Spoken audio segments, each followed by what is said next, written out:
Hello students, कैसे हैं आप सब। आई होप आप सब अच्छे होंगे। तो बच्चों, जैसा कि आप जानते हो, हमने क्लास 7 का चैप्टर नंबर 10 जो है वो शुरू किया था लास्ट वीडियो में। तो चैप्टर का नाम जो था वो क्या था, अलजेब्रिक एक्सप्रेशन। तो अभी तक इस चैप्टर में हम काफ़ी कुछ जो है वो पढ़ चुके हैं। हमने देखा कि अलजेब्रिक एक्सप्रेशन जो है वो क्या होता है, वेरिएबल और कांस्टेंट जो है वो मिलके एक अलजेब्रिक एक्सप्रेशन जो है वो बनाते हैं। वेरिएबल जो है वो क्या होता है, एक अननोन वैल्यू होती है जिसको आप चेंज कर सकते हो, जिसको वेरी कर सकते हो। उसके बाद हमारा आ जाता है कांस्टेंट। कांस्टेंट क्या है, फिक्स नंबर जो होते हैं जिनको आप चेंज नहीं कर सकते, वो क्या होते हैं, कांस्टेंट। ठीक है। उसके बाद कोफिशिएंट। तो कोफिशिएंट वो होता है जो वेरिएबल के साथ आपका नंबर मल्टीप्लाई हो रहा है, that number is called coefficient. उसके बाद टर्म्स। तो डिफरेंट एक्सप्रेशन में आप जो जो डिफरेंट टर्म्स लिखोगे, इन्हें पार्ट्स लिखोगे, उसको हम क्या बोलते हैं, टर्म। जैसे 3x + 5 है, तो यहाँ पे 3x और 5 मिलके एक एक्सप्रेशन बना रहे हैं। ठीक है। तो ये दोनों जो क्या है, टर्म्स है। तो आज जो नया टॉपिक इसमें पढ़ेंगे हम, वो है finding the value of an expression. ठीक है। अब एक्सप्रेशन आपको पता चल गया वेरिएबल है, कांस्टेंट है। बट अगर वो आपको वेरिएबल जो है वो दिया गया हो, यानी उसकी वैल्यू जो है वो दी गई हो एक वेरिएबल की, तो आप पूरे का पूरा एक्सप्रेशन जो है उसकी वैल्यू जो है वो कैसे निकालते हो, यानी उसका सोल्यूशन जो है, रिजल्ट जो है वो कैसे निकलेगा। तो आज हम वही चीज जो है वो पढ़ेंगे। तो ये करने के लिए हमारे पास डिफरेंट स्टेप्स होते हैं। सबसे पहला स्टेप जो है वो क्या है, आपने एक्सप्रेशन जो आपको दी गई है, जिसको आपको वैल्यू निकालनी है, वो आपको लिखना है। ठीक है। उसके बाद है सब्स्टिट्यूट वैल्यू। अब वैल्यू कौन सी, जो आपको वेरिएबल दिया गया है, ठीक है, वो वैल्यू जो है वो आपने उसमें एक्सप्रेशन में पुट आउट करनी है और आंसर जो है उसको निकालना है। तो ये 3 स्टेप्स हैं किसी भी एक्सप्रेशन जो है उसकी वैल्यू निकालने के लिए। तो लेट्स सी कि ये कैसे निकलेगा। तो हमारे पास एक एग्जांपल है 2a + 3। ठीक है। ये एक एक्सप्रेशन है। अब इसमें कितनी टर्म्स है, अगर मैं आपसे बात करूँ तो कितनी टर्म्स है इसमें, 2 टर्म्स है, एक 2a है और एक 3 है। अब इसमें a जो है वो क्या है, वेरिएबल है। तो हमें क्या दिया है, व्हेन a = 5, a की वैल्यू यानी वेरिएबल की वैल्यू हमको दी है 5। तो हम क्या करेंगे, सिंपली a की वैल्यू जो है यहाँ पे पुट करेंगे और आपका एक्सप्रेशन जो है उसका आंसर जो है वो निकल जाएगा। तो यहाँ पे हम लिखेंगे पुट a = 5, जैसा कि क्वेश्चन में दिया हुआ है। तो ये क्या बन जाएगा, अब यहाँ पे a की वैल्यू 5 लगाएंगे तो क्या बन जाएगा, 2। a की वैल्यू कितनी आ गई, 5 + 3, 2 5 = 10 एंड +3, तो 10 + 3 = 13। तो इस तरह से हमने एक्सप्रेशन जो है उसकी वैल्यू जो है वो निकाल दी।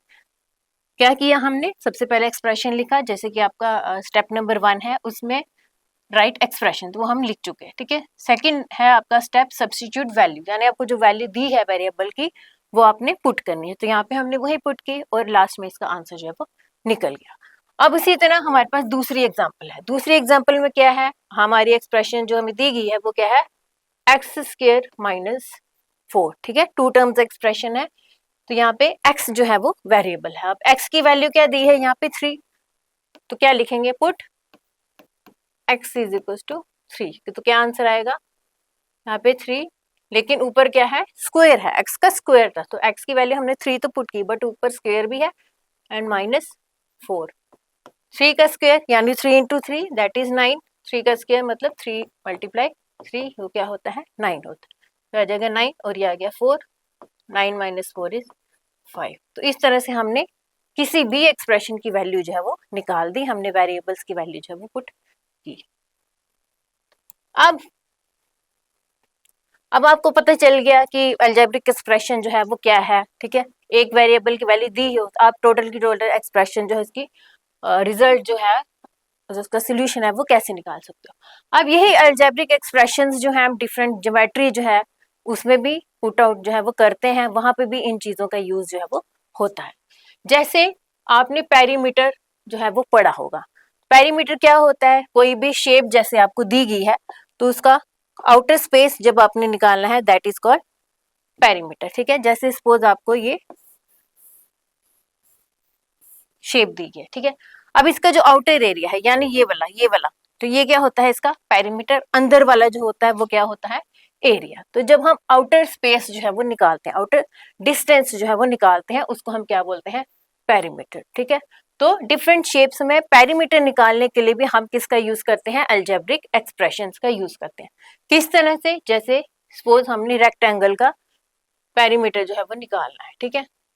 तो रेक्टेंगल का पेरीमीटर कैसे निकालते हैं, इसका फॉर्मूला आपको पता है, क्या फॉर्मूला होता है, 2 लेंथ प्लस ब्रेड्थ, ठीक है, यही फॉर्मूला होता है। अगर हम सपोज लेंथ की जगह L यूज करें, ब्रेड्थ की जगह B यूज करें, तो ये L और B क्या है, ये वेरिएबल है, आप इनको चेंज करोगे। आपको लेंथ जो है वो पहले से नहीं पता होती, आपको क्वेश्चन में दी गई होगी, या आपको ब्रेड्थ जो है वो नहीं पता है, आप इसको चेंज जो है वो करोगे, ये फिक्स नहीं है, ये चेंज हो सकती है, यानी ये दोनों क्या है, वेरिएबल्स, ठीक है। तो अगर आपको इन वेरिएबल्स का पता होगा तो हम रेक्टेंगल का क्या निकाल सकते हैं, पेरीमीटर जो है वो निकाल सकते हैं। जैसे यहाँ पे एग्जांपल दी है, L जो है आपको 8 सेंटीमीटर दिया है, ब्रेड्थ आपको जो है वो 5 सेंटीमीटर दी है। तो यहाँ पे अगर हमको पेरीमीटर निकालना हो तो हम यही फॉर्मूला जो है वो यूज करेंगे, ठीक है। जैसे मैं यहाँ पे लिखूंगी, लेंथ कितनी दी है 8, ब्रेड्थ कितनी दी है 5, ठीक है।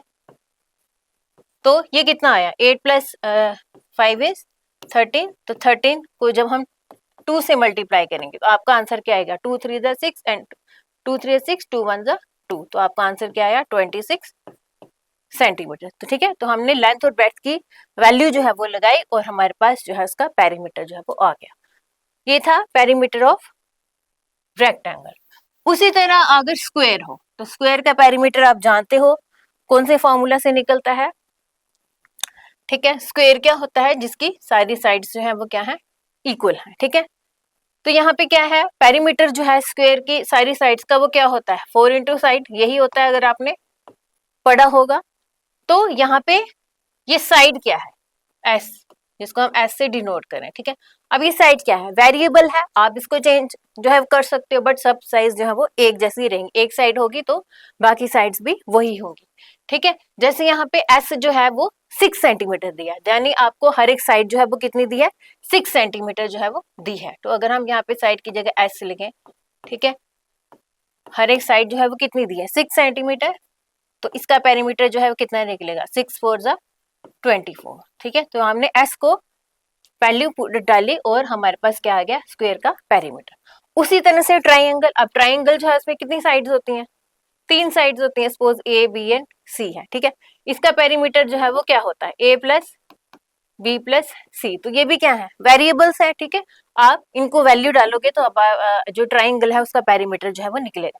तो यहाँ पे एस जो है वो ए जो है 3 दिया है, दूसरी साइड बी 4 दिया है और तीसरी साइड सी जो है उसको 5 दिया है।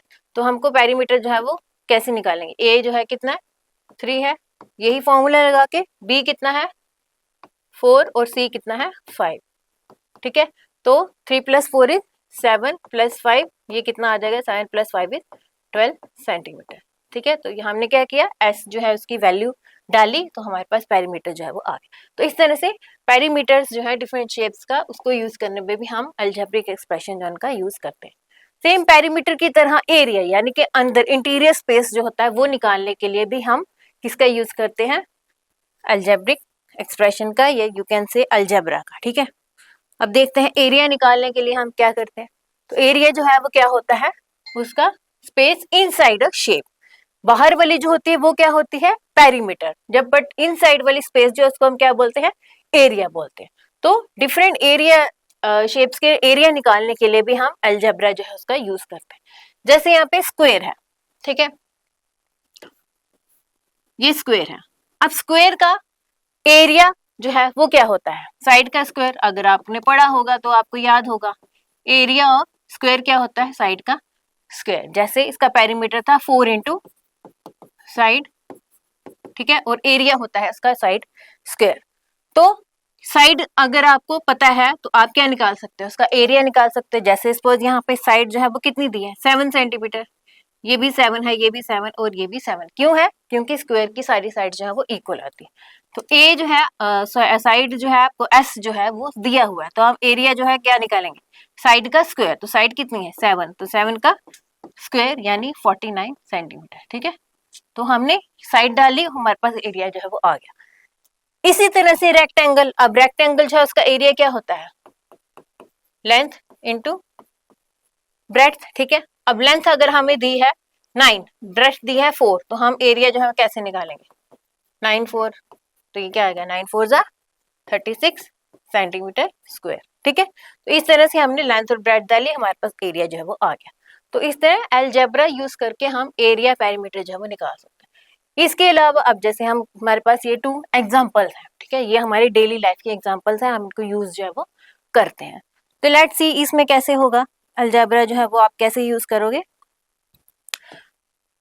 हमारे पास फर्स्ट एग्जांपल है फेंसिंग अ गार्डन। फेंसिंग अ गार्डन का क्या मतलब है? जैसे ये गार्डन है, यहाँ पे आप देख रहे हो इसको फेंसिंग की, यानी इसको कवर आपने करना है, दैट इज कॉल्ड फेंसिंग। ठीक है, अब यहाँ पे एक रेक्टेंगुलर गार्डन जो है वो दिया हुआ है। रेक्टेंगुलर गार्डन जो है उसमें आपको क्या चाहिए? लेंथ चाहिए, ब्रेड्थ चाहिए। लेंथ इन्होंने दी है 2x + 3, इन्होंने एक्सप्रेशन की फॉर्म में ही दी है। ठीक है, 2x + 3 ये लेंथ है। ब्रेड्थ दी है x मीटर। ठीक है, तो हमें बताना है कि फेंसिंग जो है वो हमें यहाँ पे कितनी चाहिए, यानी कितने मीटर फेंसिंग जो है वो चाहिए इस गार्डन के लिए। तो यहाँ पे आपको लेंथ दी है, आपको ब्रेड्थ जो है वो दी है। अब आप देखते हो कि फेंसिंग जो है वो बाहर का पोर्शन है, यानी हमने इसको आउटर स्पेस जो है उसको कवर करना है। तो आउटर के लिए क्या निकालना है? पेरीमीटर निकालना है। तो पेरीमीटर जो है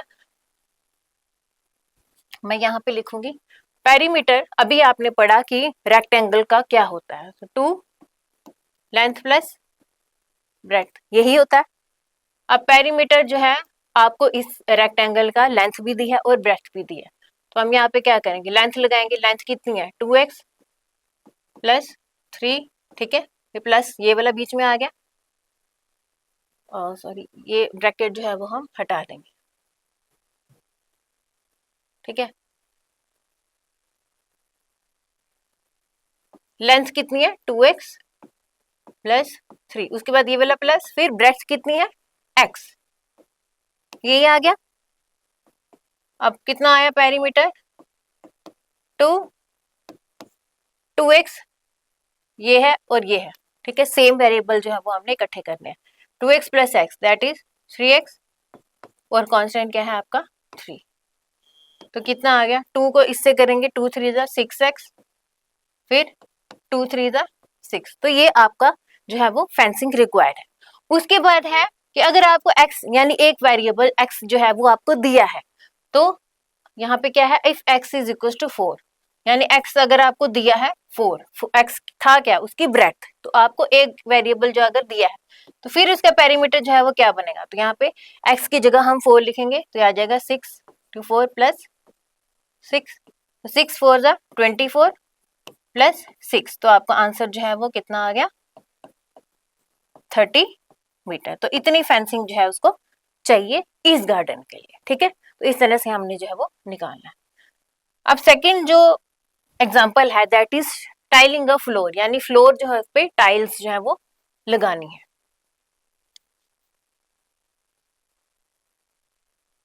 अब फ्लोर की टाइलिंग के लिए हमको दिया क्या है?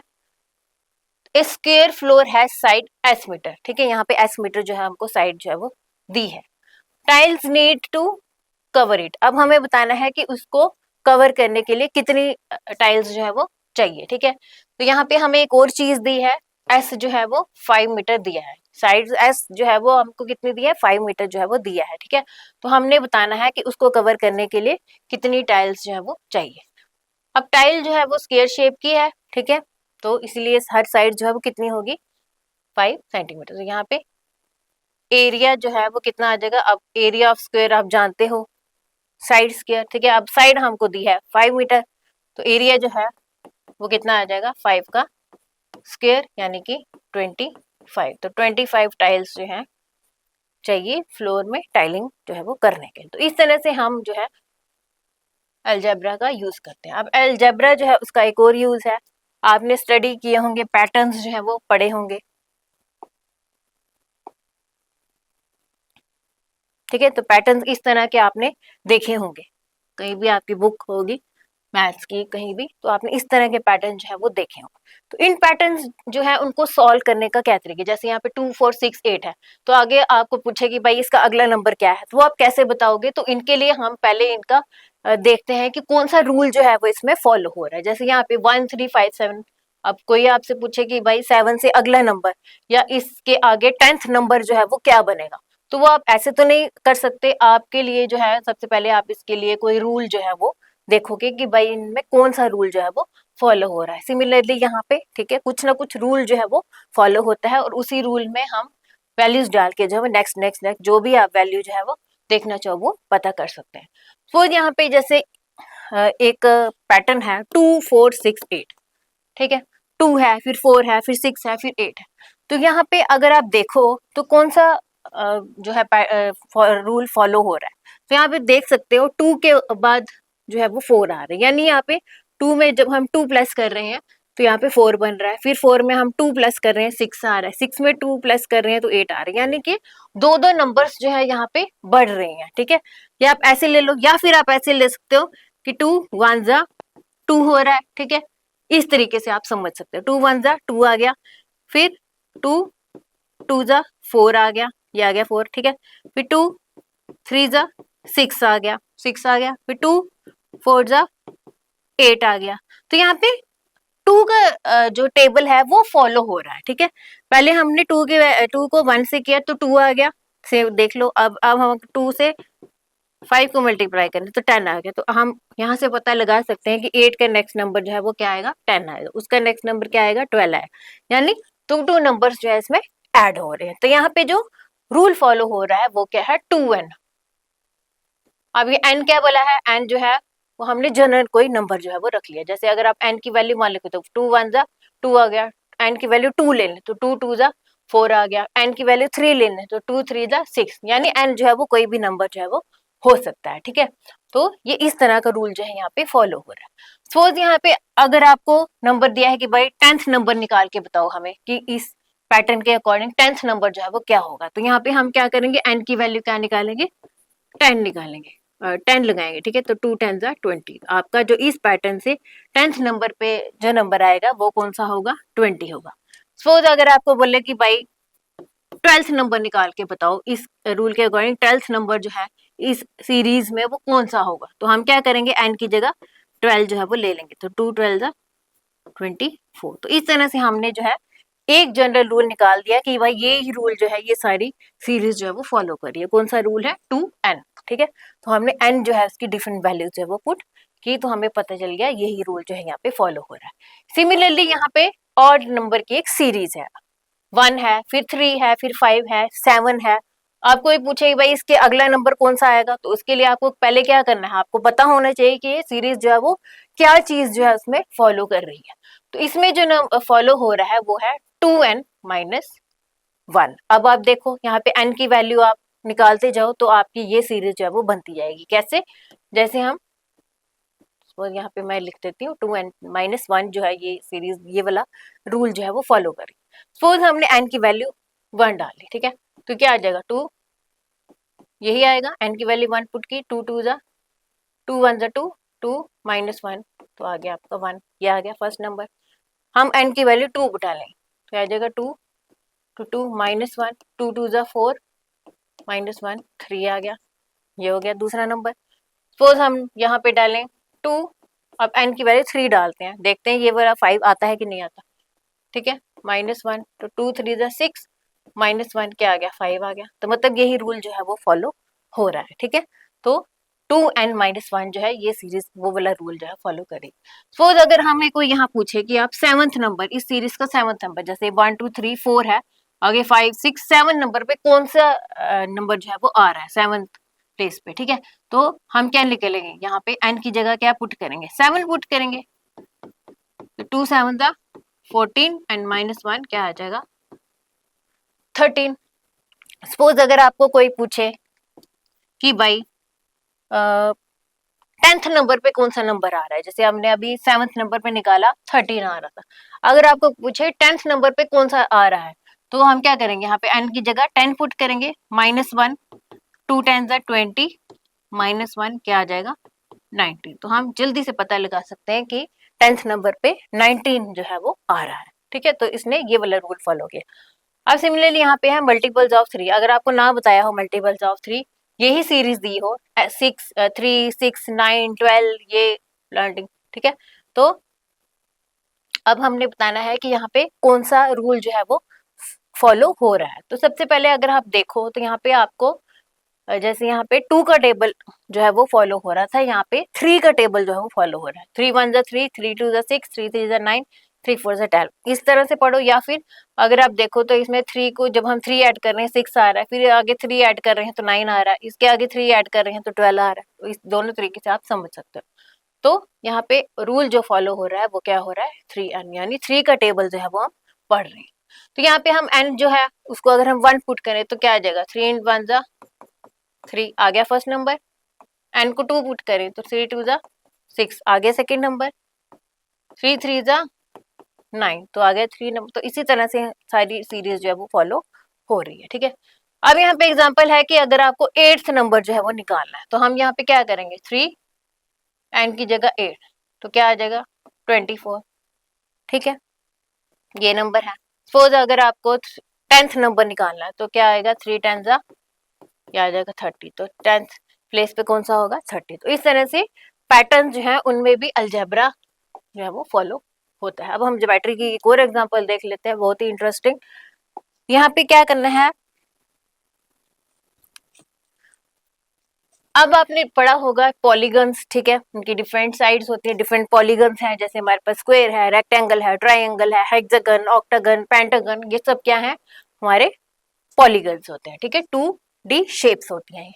अब इसमें क्या है, इनमें भी अगर आपको नंबर ऑफ साइड्स जो है वो दी हुई है, ठीक है, नंबर ऑफ साइड्स आपको पता है, जैसे पेंटागन है उसमें 5 ही होंगी, हेक्सागन है उसमें 6 ही होंगी, हेप्टा में 7 ही होंगी।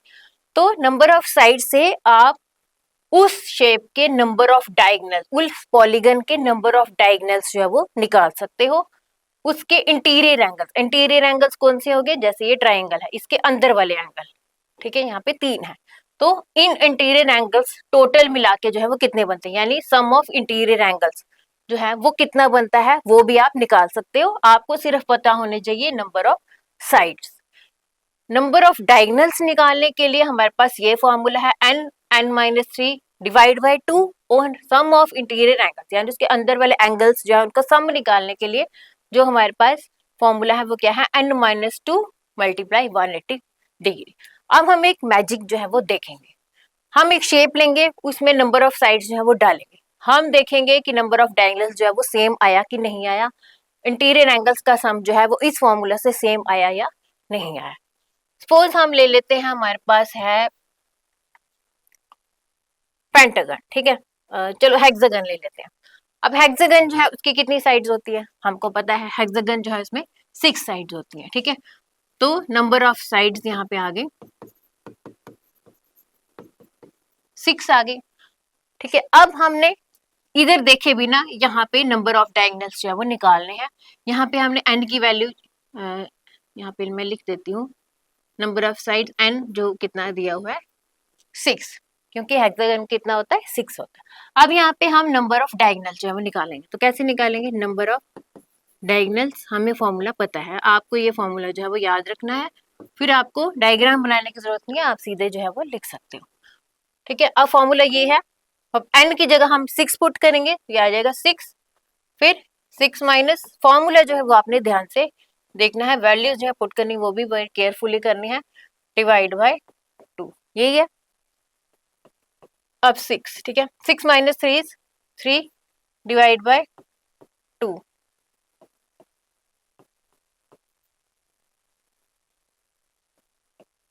तो यहाँ पे क्या आ गया 6 3 जा 18 डिवाइड बाय 2, ठीक है। अब 18 को 2 से डिवाइड कर दो, 2 9 जा 18 होता है, तो यहाँ पे आपके हेक्सागन जो है उसके कितने डायगोनल आ गए 9, क्या यहाँ पे है, ये देखो हेक्सागन जो है उसके 9 आ गए, यानी ये फॉर्मूला जो है वो बिल्कुल ठीक है। अब हम निकालेंगे सम ऑफ इंटीरियर एंगल्स, ये वाला फॉर्मूला लगाएंगे, साइड्स हमको पता है, तो इंटीरियर एंगल्स जो है सम ऑफ इंटीरियर एंगल्स यानी अंदर वाले एंगल्स, ठीक है। तो एंगल्स क्या फॉर्मूला है, n-2 मल्टीप्लाई 180 डिग्री। अब n हमको पता है क्या होता है, n क्या है 6, क्योंकि क्या है हेक्सागन, तो 6 minus 2 multiply by 180 degree. 6 minus 2 is 4 multiply 180 degree. अब 180 डिग्री को हम 4 से मल्टीप्लाई करेंगे, 4 0 0 4 8 जा 32, ठीक है 32 आ गया, 2 यहाँ पे, 3 कहाँ जाएगा इधर, 4 1 जा 4 5 6 7, तो आंसर क्या आ गया आपका 720 डिग्री, ये आ गया। Sum of interior angles is 720 degree. तो इस तरह से आपको साइड्स अगर पता हो तो आप इस फॉर्मूला यूज करके आप नंबर ऑफ डायगोनल जो है वो किसी शेप का निकाल सकते हो, सम ऑफ इंटीरियर एंगल जो है वो इस फॉर्मूला से निकाल सकते हो। जैसे यहाँ पे इन्होंने एग्जांपल दिया है, जैसे पेंटागन के एग्जाम, पेंटागन में आपको पता है साइड्स कितनी होती हैं, 5 साइड्स जो है वो होते हैं, ठीक है।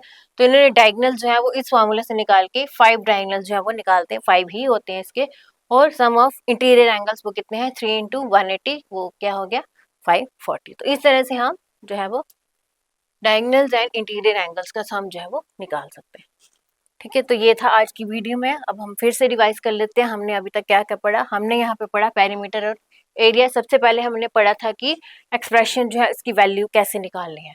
उसके बाद हमने पेरीमीटर और एरिया पढ़ा, कैसे निकालना है, कैसे यूज करना है अलजेब्रा को। उसके बाद हमने नंबर पैटर्न्स देखे, इवन नंबर, मल्टीपल्स ऑफ 3। तो डिफरेंट फॉर्मूला आप खुद जनरेट कर सकते हो नंबर पैटर्न्स को सॉल्व करने के लिए। उसी के बाद हमने पढ़े ज्योमेट्रिक रूल, जैसे हमने डायगोनल्स जो है वो निकालना सीखे, हमने सम ऑफ इंटीरियर एंगल्स जो है किसी भी पॉलीगन्स के वो निकालना जो है वो सीखे। अब ये आपके लिए एक प्रैक्टिस शीट है, आपने इसको घर जाके जो है उसको सॉल्व करना है। सबसे पहला है आपका सब्स्टिट्यूशन, वही आपने वैल्यू जो है वो लगानी है और एक्सप्रेशन जो है उसका रिजल्ट निकालना है। जैसे यहाँ पे find the value 4y minus 7, यहाँ पे आपको y की वैल्यू जो है वो दी है, ठीक है। तो आपने इसका सोल्यूशन जो है निकालना है। उसी तरह दूसरी है ए स्क्वायर प्लस 2a, यहाँ पे a जो है आपको -2 जो है वो दिया हुआ है। उसी तरह सेकंड है आपका पेरीमीटर। अब इसमें क्या है, रेक्टेंगल दिया है, उसका लेंथ ब्रेड्थ दिया है, आपने पेरीमीटर जो है उसका फॉर्मूला लगा के यहाँ पे उसको निकालना है। थर्ड है एरिया।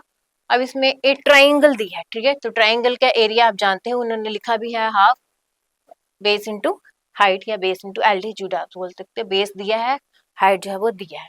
उसी तरह आपने पैटर्न जो है उसकी nth टर्म निकालनी है।